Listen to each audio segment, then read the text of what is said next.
যদি আপনার অন্তরে হিংসার বসবাস থাকে তাহলে কোনোভাবেই আপনার পক্ষে আবদান শাকুরা অর্থাৎ আল্লাহর কৃতজ্ঞ বান্দা হওয়া সম্ভব নয়। আল্লাহ আয্যা ওয়া জাল্লা আমাদের অন্তর থেকে হিংসা দূর করে দিন, আমাদেরকে সত্যিকার অর্থে কৃতজ্ঞ বান্দা বানিয়ে দিন। আল্লাহ সঠিকভাবে তার অনুগ্রহ চাওয়ার মতো তৌফিক দান করুন। অনেক সময় একজন মুসলিমের জীবনে কাজের অগ্রাধিকার নির্ধারণের ক্ষেত্রে সঠিকভাবে বুঝের অভাব দেখা দেয়। কিছু কিছু কাজ অন্য কাজের চেয়ে বেশি গুরুত্বপূর্ণ, অন্যান্য কাজের চেয়ে আপনার নামাজ বেশি জরুরি। ইসলামের এমন অনেক আমল রয়েছে যা জীবনকে সৌন্দর্যমণ্ডিত করে তুলবে, কিন্তু সেই কাজগুলো গুরুত্বর দিক থেকে নামাজের কাছাকাছি পর্যায়েও নেই, বা পাপ কাজের ক্ষেত্রেও এরকম প্রাধান্য রয়েছে। অনেক আমল রয়েছে যেগুলো আমাদের করা উচিত, যেমন ঘরে প্রবেশের সময় ডান পা দিয়ে প্রবেশ করা উচিত, টয়লেটে প্রবেশের সময় বাম পা দিয়ে প্রবেশ করা উচিত, এবং নির্দিষ্ট দোয়াগুলো পড়া উচিত। এ ধরনের আমলগুলো করার চেষ্টা থাকা উচিত, এগুলো উপেক্ষা করার কোনো সুযোগ নেই। কিন্তু এমন অনেক পাপ কাজ রয়েছে যেগুলো করা কবিরা গুনাহ। অনেক সময় এই অগ্রাধিকার নির্ধারণের ক্ষেত্রে মানুষ যখন সঠিক জ্ঞানের অভাব থাকে তখন তারা ছোট ছোট ব্যাপারকে বেশি গুরুত্ব দেয়। তারা নিশ্চিত করতে চায় যে আমি অমুক অমুক সুন্নাহ ঠিকভাবে পালন করছি তো, অমুক অমুক দোয়াগুলো নিয়মিত পড়ছি তো, শুক্রবারে সূরাতুল কাহফ পড়ছি তো, ইত্যাদি ইত্যাদি। তো তারা ছোট ছোট আমলগুলো সঠিকভাবেই আদায় করে, কিন্তু একই সময়ে চোখের সামনে থাকা বিশাল বিশাল গুনাহগুলো অনায়াসেই করে ফেলে। করার সময় দ্বিতীয়বার চিন্তাও করে না। যেমন ধরুন হারাম উপার্জনের টাকা, জিনা করা, সুদ, এরকম বড় বড় গুনাহ, বিরাট বিরাট শয়তানি পাপগুলো সে অনায়াসেই করে যায়। মনে হয় যেন চোখ থাকতেও সে অন্ধ। ছোট ছোট আমলগুলো আপনি ঠিকই গুরুত্ব দিয়ে করে যাচ্ছেন, যেন মনে মনে ভালো ফিল করতে পারেন যে যাক আমি তো ধর্ম পালন করছি। এজন্যই কুরআন আমাদেরকে বিভিন্ন আমলের সঠিক অনুপাত ঠিক করে দিয়েছে।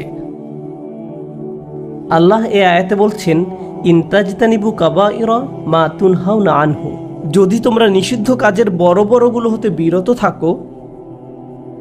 সুতরাং দেখা যাচ্ছে এমন অনেক বড় বড় পাপ রয়েছে যেগুলো থেকে আমাদের অবশ্যই বিরত থাকতে হবে।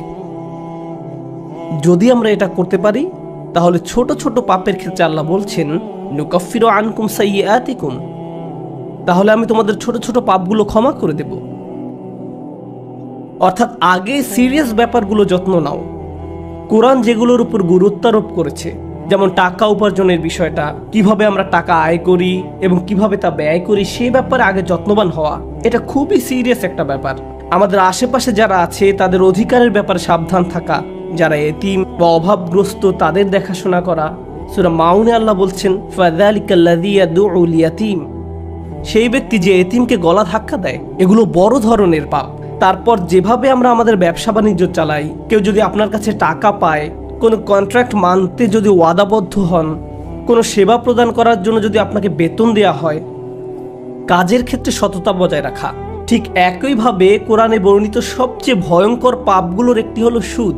একইভাবে আমাদের পবিত্রতা রক্ষা করা, অর্থাৎ জেনা ব্যভিচার থেকে বিরত থাকা, এটা কবিরা গুনাহ। এটা এত বড় গুনাহ যে আল্লাহ বলছেন, লা তাকরাবুজ জিনা, ব্যভিচারের কাছেও যেও না। অন্যান্য ছোট ছোট গুনাহে তোমরা হয়তো জড়িয়ে পড়বে, হতে পারে তোমার নামাজে যথেষ্ট মনোযোগ ছিল না, অজুটাও হয়তো উত্তম রূপে করা হয়নি, হতে পারে যখন নামাজ পড়ছিলে তখন অন্য কোথাও মন পড়েছিল, হতে পারে হজ বা উমরা করার সময় কিছু কিছু নিয়মকানুন ঠিকমতো পালন করতে পারোনি, কখনো কখনো হয়তো ধৈর্য হারিয়ে ফেলেছিলে।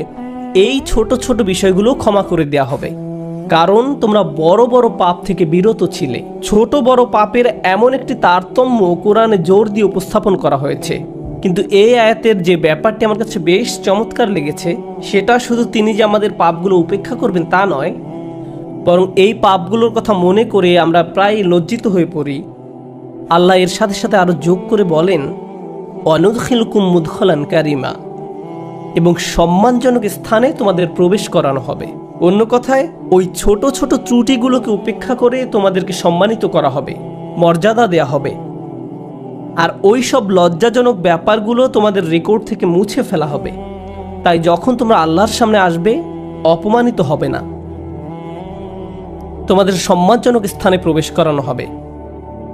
এই আয়াতের আরেকটি ব্যাপারও আমার কাছে বেশ চমৎকার মনে হয়েছে।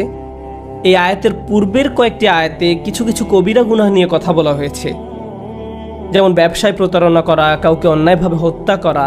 আর ছোট ছোট পাপ ক্ষমা করে দেওয়ার আয়াতের ঠিক পরের আয়াতে আরও অসাধারণ উপায়ে জীবনের বিভিন্ন বড় বড় পাপে জড়িয়ে পড়ার যে মূল কারণ সেটা বলা হয়েছে। আল্লাহ আযজা ওয়া জাল্লা বলেন, ওয়ালা তাতামান্নাউ মা ফাদ্দালাল্লাহু বিহি বা'দাকুম আলা বা'দ।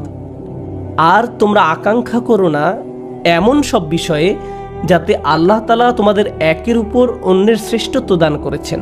তো আমাদের ক্ষেত্রে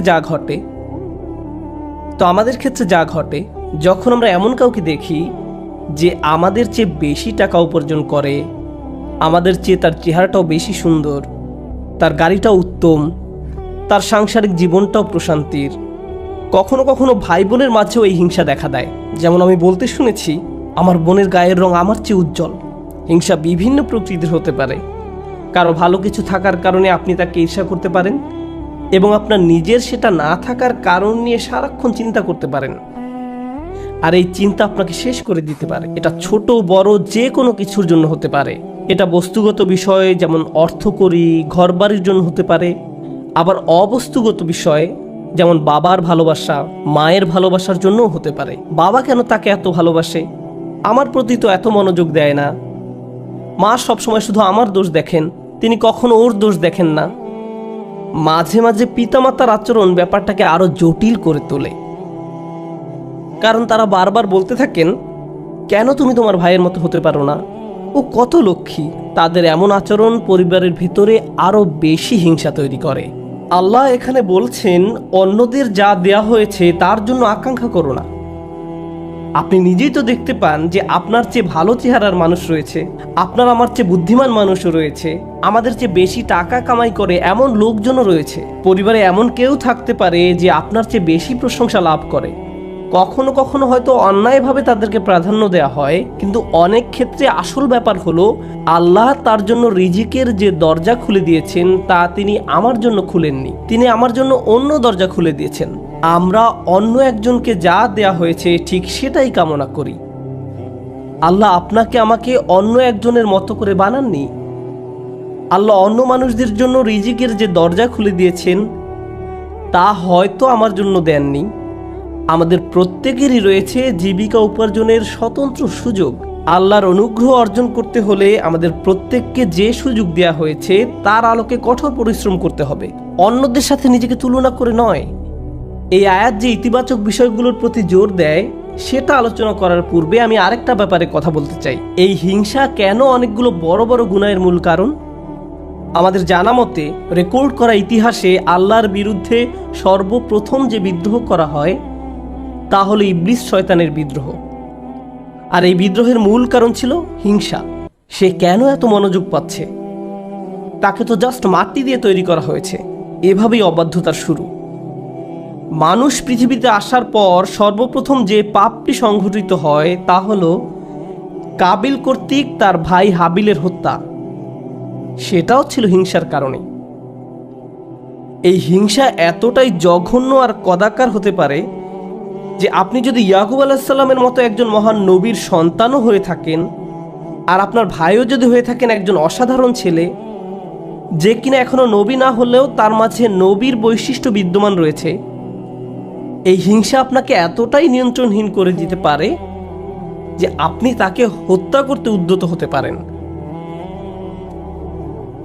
আমি যা বোঝাতে চাচ্ছি তা হলো হিংসা এবং ঈর্ষাকে ছোট করে দেখা উচিত নয়। ব্যাপারটাকে এমন মনে হতে পারে যে এটি আমার আপনার ভিতরে একটা অনুভূতি মাত্র। মূলত হিংসার আরবি শব্দ হলো হাসাদ, আর হাসাদ শব্দের শাব্দিক অর্থ হলো আঁচড়। তারা এটাকে এভাবে বর্ণনা করে, হিংসা হলো মনের ভিতরে একটি চুলকানি। ঠিক শরীরের চামড়ার উপর কোনো পোকামাকড় কামড় দিলে আপনি যেমন চুলকাতে চান, সেরকম এটি যত চুলকাবেন অবস্থা তত খারাপ হবে। আপনার উচিত হলো একে উপেক্ষা করা, এবং এক সময় এটা এমনিতেই ভালো হয়ে যাবে। আপনাকে এটা উপেক্ষা করতে হবে। এটাই হাসাদ।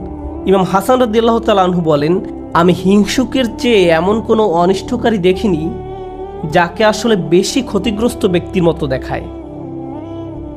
সাধারণত কেউ ক্ষতি করলে অন্য একজন তার এই ক্ষতির কারণে ক্ষতিগ্রস্ত হয়, কিন্তু হিংসার ক্ষেত্রে ক্ষতিকারী নিজেই নিজের ক্ষতি করে। সে হিংসা করছে, কিন্তু এই হিংসার কারণে নিজেই নিজের অনিষ্টের শিকার হচ্ছে।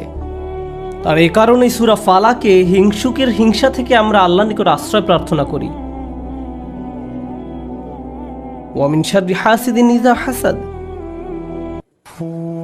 হিংসুকের অনিষ্ট থেকে যখন সে হিংসা করে, ঠিক সেই মুহূর্তে যখন সে হিংসা করে, এটা খুবই গুরুত্বপূর্ণ একটা ব্যাপার। এই হিংসার কারণে আপনার আমার জীবনে ভয়ঙ্করতম সমস্যা তৈরি হতে পারে। এখন আমি নিজেকে বিশ্লেষণ করতে চাই, যখন আমি নিজেই অন্যকে হিংসা করতে শুরু করি, তখন কোন কোন ধরনের নেয়ামত থেকে নিজেকে বঞ্চিত করি। যখন আমি নিজেই অন্যের উন্নতি সহ্য করতে পারি না, ব্যাপারটা আর একটু খোলাসা করে বলছি। তামান্নি জাওয়াল নি'মা বিদুনিহি, আপনি ইচ্ছা করেন যে তার যেন এই নিয়ামতটি না থাকে। ব্যাপারটা এমন নয় যে আচ্ছা ওই ভাই খুবই শক্তিশালী, আমি যদি তার মতো শক্তিশালী হতাম।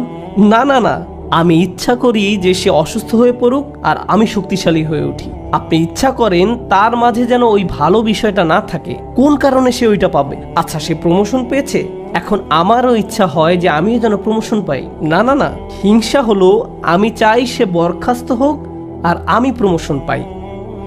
আপনি তার ব্যর্থতা দেখতে চান, আপনার ভেতরের কিছু একটা চায় তার যেন পতন ঘটে। তার পতনের ফলে আপনার জীবিকায় সমৃদ্ধি আসে না, আপনার এতে কোনো উপকার হয় না, তবু আপনার ভেতরের কিছু একটা তার পতন কামনা করে। যদি তার পতন ঘটে তাহলে আপনার কাছে তা ভালো লাগবে। এটাই হলো হাসাদ। কিভাবে এটা একজনের ভালো দিক ধ্বংস করে দেয়? আমরা ইবলিস শয়তান সম্পর্কে জানি। আল্লাহ তাকে ফেরেশতাদের কাতারে রেখেছিলেন, এর চেয়ে উন্নত কোনো মর্যাদা হতে পারে না। কিন্তু হিংসা তাকে এত উচ্চ পর্যায় থেকে একেবারে নিম্নতম পর্যায়ে নামিয়ে দিয়েছে, আল্লাহর নিকট থেকে বহু দূরে সরিয়ে দিয়েছে। চিন্তা করতে পারেন এত বড় মর্যাদা কেড়ে নেওয়া হলো, এর মূল কারণ ছিল হিংসা।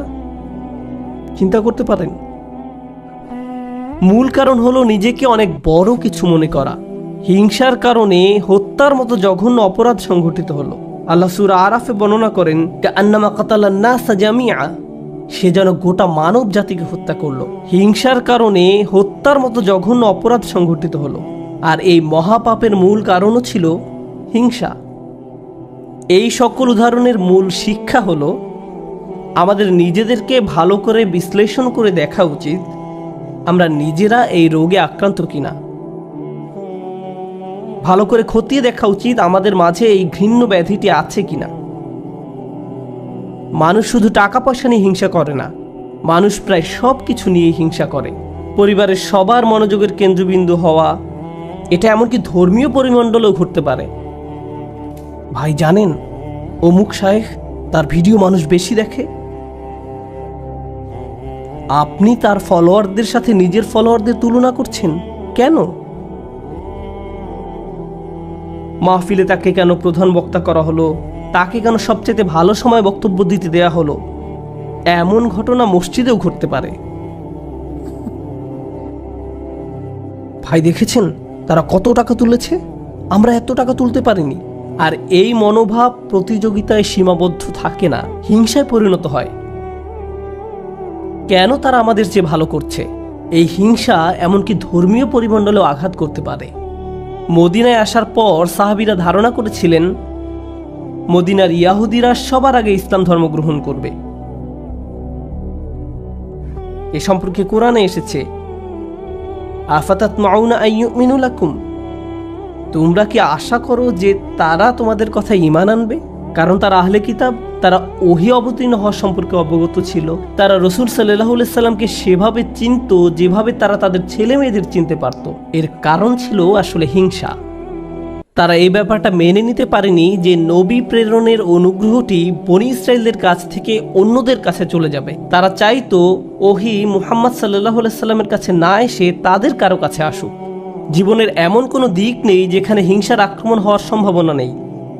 এটা আপনার চাকরি জীবনে প্রভাব ফেলতে পারে, ব্যবসায়িক জীবনে প্রভাব ফেলতে পারে, আপনার পারিবারিক জীবন, ব্যক্তিগত জীবন, ধর্মীয় জীবন, সামাজিক জীবন থেকে শুরু করে জীবনের প্রতিটি ক্ষেত্রে এর প্রভাব পড়তে পারে। সম্প্রতি বিশ্বের বিভিন্ন প্রান্তে ভ্রমণ করার অভিজ্ঞতা থেকে আমি এক নতুন ধরনের হিংসা সম্পর্কে অবগত হয়েছি। অনেক বোন এসে আমার কাছে প্রশ্ন করেন, এটা বলার কারণে হয়তো আমি সমস্যায় পড়তে পারি, যাই হোক, কোরআনে কেন পুরুষদের জন্য অমুক অমুক বিধান দেয়া হয়েছে আর নারীদের জন্য সম্পূর্ণ ভিন্ন বিধান দেয়া হয়েছে? পুরুষদের কেন বোরকা পরতে হয় না? আমাকে এই প্রশ্ন করা হয়েছিল। ডিভোর্স আইনের ক্ষেত্রে দেখা যায় আইনগুলো কেমন যেন পুরুষের অনুকূলে।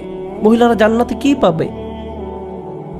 আমি বলছি না যে এই প্রশ্নগুলোকে উপেক্ষা করতে হবে, কিন্তু এখানে একটা ব্যাপার আমাদের সাবধান থাকতে হবে। আমরা আল্লাহ সুবহানাহু ওয়া তাআলা সম্পর্কে কথা বলছি। তিনি যখন কোনো বিধিবিধান নাজিল করেন, এই বিধানগুলো আমি প্রবর্তন করিনি, আমি শুধু এই বিধানগুলো বোঝার চেষ্টা করেছি এবং শেখানোর চেষ্টা করছি। কিন্তু যিনি এই বিধানগুলো দিয়েছেন তিনি হলেন সবচেয়ে দয়াবান, ভালোবাসাপূর্ণ এবং সবচেয়ে ন্যায় বিচারক। যদি এই বিধান নিয়ে আপনার অন্তরে খুঁতখুঁতে ভাব থাকে এবং মনে মনে ভাবেন যে আমার মনে হচ্ছে এখানে ন্যায্য বিধান দেয়া হয়নি, এটা খুবই মারাত্মক একটি সমস্যা। এমনকি আল্লাহ সম্পর্কে এই মনোভাব যে আমাকে ঠকানো হয়েছে, আমাকে তিনি যা দিয়েছেন সেখানে ঠকিয়েছেন। আমাকে পুরোপুরি বুঝতে হবে কেন তিনি আমাকে এটা করতে বলেছেন। একটা ব্যাপারে বলছি, উদাহরণস্বরূপ কেউ যদি আমাকে জিজ্ঞেস করে কেন আল্লাহ মহিলাদেরকে পর্দা করতে বলেছেন, আমার সৎ জবাব হবে আমি জানি না। আমি নিজে নিজে চিন্তা করে হয়তো এই বিধানের কিছু উপকারী দিক তুলে ধরতে পারবো, কিন্তু এই উপকারী দিকগুলো আল্লাহ অবতীর্ণ করেননি। এই উপকারগুলো আমি চিন্তা করে বুঝতে পারলাম, আর আমার এই সাহস নেই যে আমি বলবো যে অমুক অমুক যুক্তির কারণে হিজাব পড়তে হবে, কারণ এই যুক্তিগুলো আল্লাহ অবতীর্ণ করেননি। অনেক সময় আল্লাহ কোনো বিধান নাজিল করেন কিন্তু তার পেছনের কারণ বর্ণনা করেন না। তিনি বলবেন তুমি নিজে নিজে চিন্তা করে দেখো, লাআল্লাকুম তাতাফাক্কারুন লিয়াদাব্বারু আয়াতিহি, কেন এই বিধানগুলো দেয়া হয়েছে তা তোমরা নিজেরা চিন্তা করে খুঁজে নাও। তবে একটা ব্যাপার আমি নিশ্চিত জানি, যে বিধানই তিনি অবতীর্ণ করেন না কেন তা আমাদের প্রতি তার অপার অনুগ্রহ মাত্র। আল্লাহ এই আয়াতগুলোতে কি বলছেন? উত্তরাধিকার সম্পত্তি বন্টনের বিষয় বর্ণনা করা আয়াতগুলোর পরে এসেছে। ইসলামের সবাই সমান উত্তরাধিকার সম্পত্তি পায় না, নারী এবং পুরুষ সমান সম্পত্তি পায় না। তারা মেয়ে, স্ত্রী, মা যেই হোক না কেন সমান সম্পত্তি পায় না। তাই আল্লাহ কি বলেছেন? লিররিজালি নাসিবুম মিম্মা ইকতাসাবু ওয়ালিন নিসাই নাসিবুম মিম্মা ইকতাসাবনা। পুরুষদের জন্য রয়েছে অংশ তারা যা উপার্জন করে তা থেকে, এবং নারীদের জন্য রয়েছে অংশ যা তারা উপার্জন করে তা থেকে। এই আয়াতে মিন অর্থাৎ থেকে এই শব্দের ব্যবহারটি লক্ষ্য করার মতো। এই পৃথিবীতে যত কিছুর জন্য আপনি কাজ করেন তার সবটুকুর ফসল পাবেন না, এর থেকে একটি অংশ পাবেন আর বাকি অংশ পরে পাবেন। অথবা আপনি কাজ করেছেন কিন্তু তার কিছু অংশ সুফল পাওয়ার যোগ্য ছিল না, যেমন হয়তো আপনার নিয়ত শুদ্ধ ছিল না, কাজটা যথেষ্ট পরিশুদ্ধ ছিল না, তাই আপনি আপনার কাজের সেই অংশের মূল্য পাবেন যা মূল্য পাওয়ার যোগ্য ছিল। তাই আল্লাহ বলছেন পুরুষরা কি পাবে তার জন্য একটি মান আমি নির্ধারণ করে রেখেছি, আবার নারীরা কি পাবে তার জন্য একটি মান আমি নির্ধারণ করে রেখেছি। তারপর তিনি বলছেন ওয়াসআলুল্লাহ মিন ফাদলিহি, কোরআনের অসাধারণ একটি বাক্য। এর অর্থ হলো আর আল্লাহর কাছে তার অনুগ্রহ প্রার্থনা করো। এখানে ফাদল দ্বারা শুধু অনুগ্রহ বোঝায় না। হিংসার ক্ষেত্রে হিংসুক ব্যক্তি মনে করে অমুক আমার চেয়ে বেশি ফাদল পেয়েছে, অমুক ব্যক্তি সম্পত্তির দিক থেকে আমার চেয়ে বেশি ফাদল বা অধিক আনুকূল্য পেয়েছে, অথবা চেহারা সুরতের দিক থেকে বা সুযোগ সুবিধার দিক থেকে বেশি আনুকূল্য পেয়েছে। বাসায় কোনো মেয়েও এমনটা অনুভব করতে পারে, কারণ তার বোন বিয়ের সব প্রস্তাব পাচ্ছে কিন্তু সে পাচ্ছে না, আমার বোন আমার চেয়ে বেশি ফাদল পেয়েছে। আল্লাহ বলছেন যদি তুমি ফাদল পেতে চাও তাহলে আল্লাহর অন্য কোনো সৃষ্টির চেয়ে বেশি চাওয়ার পরিবর্তে সরাসরি আল্লাহর কাছ থেকে নিজের জন্য ফাদল চাও। নিজেকে অন্যদের সাথে তুলনা করা বন্ধ করো, বরং আল্লাহর নিকট থেকে তুমি নিজের জন্য কি পেতে পারো তার দিকে মনোযোগ দাও। মনে মনে ধরে নাও যে আশেপাশে কারো কোনো অস্তিত্ব নেই, অন্যদের কি আছে সে সম্বন্ধে চিন্তা ভাবনা করা বন্ধ করো। মনের উপর যদি এরূপ নিয়ন্ত্রণ প্রতিষ্ঠা করতে পারেন তাহলে খুবই সুখী জীবনযাপন করতে পারবেন।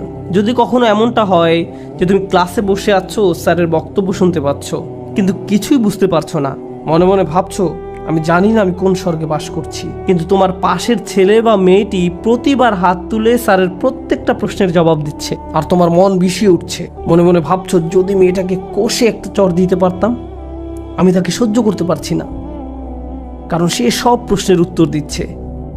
তোমার সকল মনোযোগের কেন্দ্রবিন্দুতে এমন একজন যে তোমার চেয়ে বেশি বুদ্ধিমান, যে স্যারের প্রিয় ছাত্র, যে সকলের মনোযোগ পাচ্ছে, যার কারণে তোমার নিজেকে খারাপ ছাত্র মনে হয় বা যার কারণে তারা তোমাকে লজ্জা দিচ্ছে। কিন্তু একটা ব্যাপার কি তুমি খেয়াল করেছো?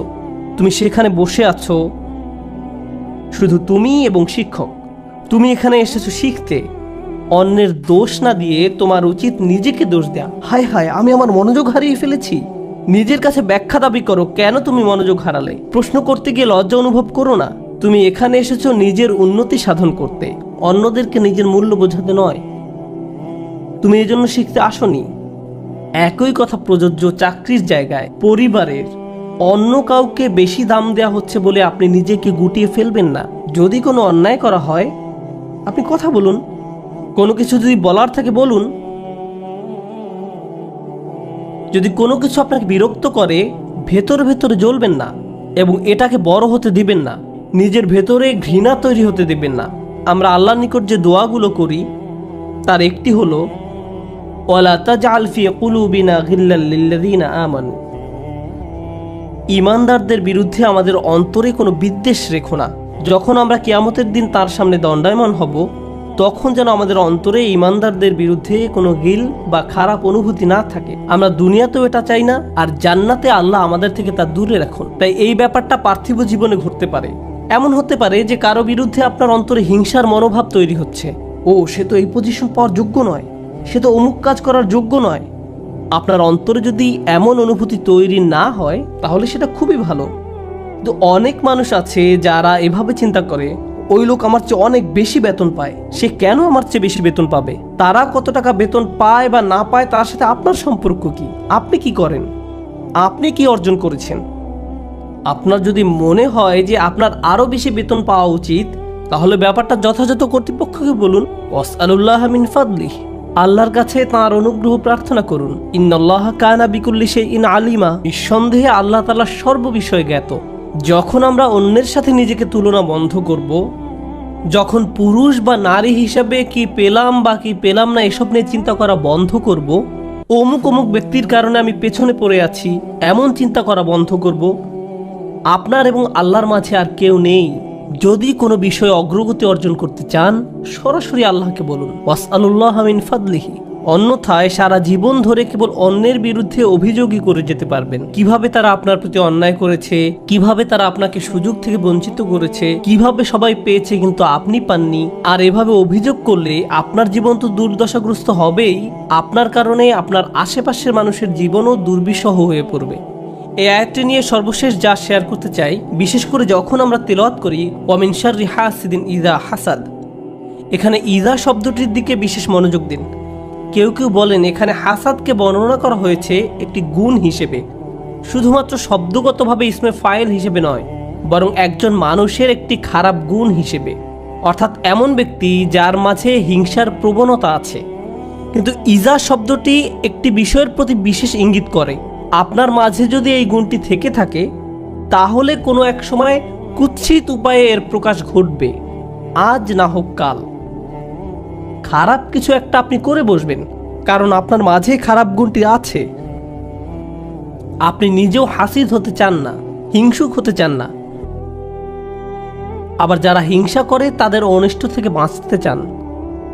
আমরা দোয়া করি আল্লাহ যেন আমাদেরকে হিংসুক হওয়া থেকে রক্ষা করেন এবং যারা আমাদের বিরুদ্ধে হিংসা করে তাদের অনিষ্ট থেকেও যেন রক্ষা করেন। আল্লাহ যেন আমাদের ভালো কাজগুলোকে নষ্ট হওয়া থেকে রক্ষা করেন। আমরা জানি রাসূল সাল্লাল্লাহু আলাইহি সাল্লাম বলেছেন, আগুন যেমন শুকনো কাঠ জ্বালিয়ে ফেলে তেমনি হিংসাও একজন ব্যক্তির ভালো কাজগুলোকে জ্বালিয়ে দেয়। কেন তিনি এমনটি বলেছেন? কারণ যখন আপনার মাঝে হিংসা দেখা দেয় তখন আপনার পক্ষে কৃতজ্ঞ হওয়া অসম্ভব। কারণ যখন হিংসা করেন তখন আপনার কি নেই কেবল তা নিয়েই আপনি চিন্তা করেন। আর আল্লাহর সাথে আমাদের সম্পর্ক নির্ভর করে একটি বিষয়ের উপর, তা হলো আমাদের কি কি আছে তা সব সময় স্বীকার করে যাওয়া। এভাবেই আমরা আল্লাহর প্রতি কৃতজ্ঞ হয়ে উঠি। যদি এবং আমাদের জীবনকে আরো সুন্দর করে দিন। বারাকাল্লাহু লি ওয়া লাকুম ফিল কুরআনিল হাকিম ওয়া নাফা'নি ওয়া ইয়্যাকুম বিল আয়াতি ওয়াজ যিকরিল হাকিম।